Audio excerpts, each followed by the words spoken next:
ગામની સિલોડી ચોકડી નજીક આવેલ ખોડિયાર માતાજીના મંદિર ખાતે ખોડિયાર જયંતિ નિમિત્તે વિવિધ ધાર્મિક કાર્યક્રમો યોજાયા હતા, જે કાર્યક્રમનું માઈ ભક્તોએ લાભ લઈ ધન્યતા અનુભવી હતી. વાલિયા ગામની સિલોડી ચોકડી નજીક આવેલ ખોડિયાર માતાજીના મંદિર ખાતે સ્થાનિક આગેવાન મહેશ વસાવા, મેઘા વસાવા અને યુવા મંડળ દ્વારા દર વર્ષે ખોડિયાર જયંતિ નિમિત્તે વિવિધ ધાર્મિક કાર્યક્રમોનું આયોજન કરવામાં આવે છે.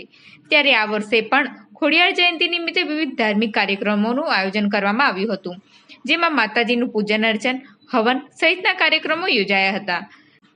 સવારે હવનમાં શ્રીફળ હોમવામાં આવ્યું હતું. આ ધાર્મિક કાર્યક્રમોનો ભાવિક ભક્તોએ લાભ લઈ ધન્યતા અનુભવી હતી. જય માતાજી. જણાવવાનું કે તારીખ 20/2/2021ના રોજ કૃષ્ણનગર સિલોડી ચોકડી ખાતે ખોડિયાર જયંતિનો ઉત્સવ ઉજવવામાં આવે છે. તો આપ સૌ વાલિયાવાસીઓ ને સૌને જણાવવાનું કે સાંજે 6 કલાક પછી પ્રસાદ લેવા વધારવા વિનંતી છે.